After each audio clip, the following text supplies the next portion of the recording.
Martin, thanks for joining me. I just wanted to talk a little bit about DEC's global footprint with respect to the engineering. You must have a lot of inputs, a lot of requirements for engineering from different regions of the world. How do you deal with that, and how do you manage that engineering requirement to actually meet what customers need? Well, there's really two areas that we get input from.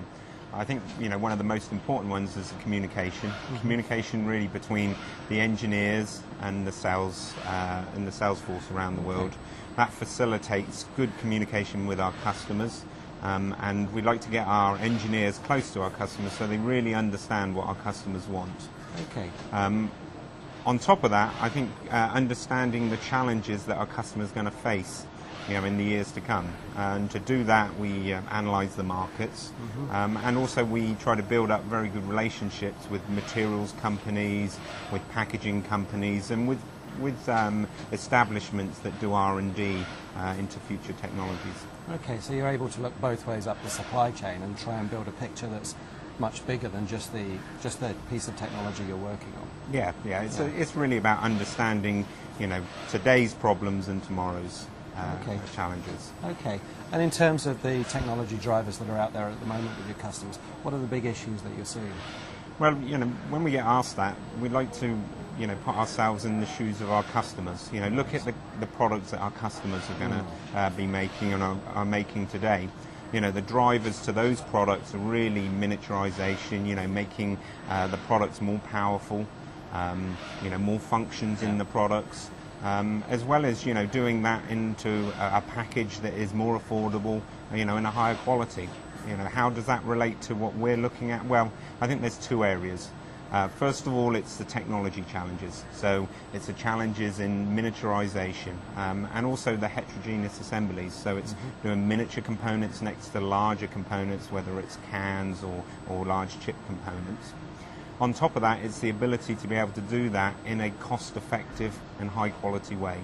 So, transferring more good products out of our machines down the line. So that is making sure that the consumables and the raw materials coming into our products are good quality. We process it in a very effective way and getting it down the line as quickly as possible.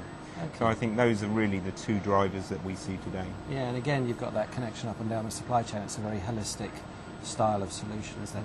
Can you give me a couple of examples perhaps of the kind of priorities that the customers had and how you've responded to them? I think if we look at the miniaturization, boards are getting thinner, components are being placed across the boards more, so they're printing right up to the edge.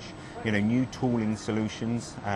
We brought to the market recently a new tooling solution which we call OTS. This is the ability to be able to hold a board while printing without taking any of the real estate. That's something that's met the demands of today. The new ProFlow system that we've launched recently, that's focused on miniaturization and also on through-hole technology, being able to put paste through the board to do pin and paste and products like that. If you look at from the other side, the cost-effective side, this is more about focusing on things like high-speed inspection, being able to come up with products that doesn't give an overhead to the machine. Another good example of that is the cyclone cleaner. Cleaning is a necessary evil today. It's something we're trying to get away from. But while the technology requires us to clean the underside of the stencil, we try to do it faster with less cost. Okay. So those are the kind of products. Yeah, good examples. And you mentioned the drivers of miniaturization, of speed, all those kind of things. Are they the drivers that people are looking for as priorities moving forward, or is anything changing there? Is it changing geographically, or is it the same? I think the drivers of speed and miniaturization are top-level drivers. But as products move around the world, there's also challenges with transferring products more effectively from factory to factory, from region to region.